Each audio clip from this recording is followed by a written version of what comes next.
Salk, it's great to have you. I know you're paying attention to the rollover in ag prices, industrial metals, shipping rates, apparel, and looking at that feed through to what it might mean for tech. Yeah, thank you. Thanks for having me on today. So we think now is probably not the time to remain too bearish on tech shares. Much of the damage has been done, as you stated in your opening remarks here.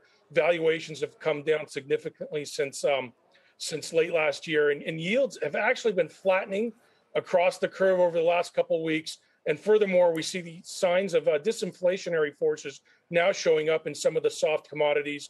And when talking about this, we take a look at this DBA ETF, which does a good job of looking at corn, soybean, coffee, sugar, et cetera.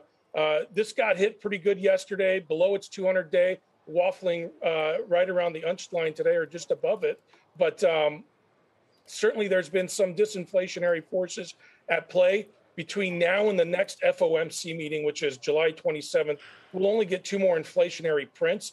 So not sure if that'll be enough to sway the Fed either way, but this will certainly garner more mind share with investors between now and then.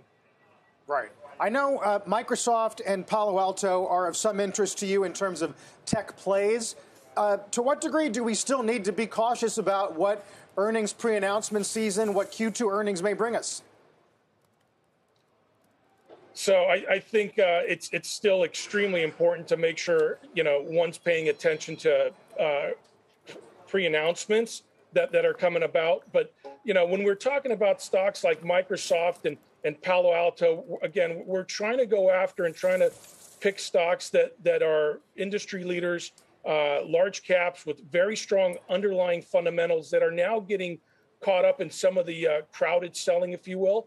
And I think Microsoft, certainly a mega cap that has had a great move, has come down quite a bit now. But, again, their underlying fundamentals very strong, trading at about 25 times next year's earnings with one of the best management teams out there. We just think that, it's probably a little bit overdone.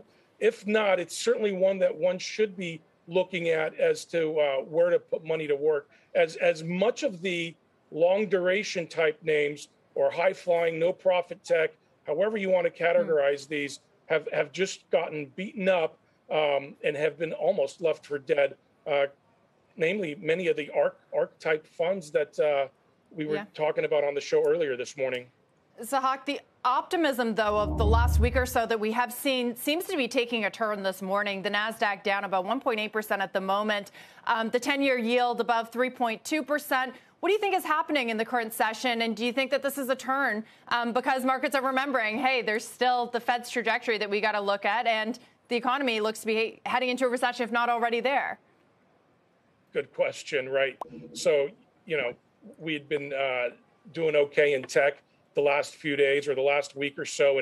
And I'm on this morning, and tech is certainly a tape laggard. So what's going on today? Commodity prices are tending to move higher. The DBA, like I just said, is moving up a little bit. The good news, bad news with this stuff is this will now push, inflationary and monetary tightening expectations a little bit higher. So that ratchets up. With that ratcheting up, you get this upward pressure on yields, which is what we've seen now this morning. So I talked about yields coming down for the last 2 weeks or a flattening of the curve over the last 2 weeks. Yesterday and today, we've been actually seeing the opposite of that. Mm-hmm. And so as we get this upward pressure on yields, it certainly hurts or negatively affects these high multiple equities like the tech complex.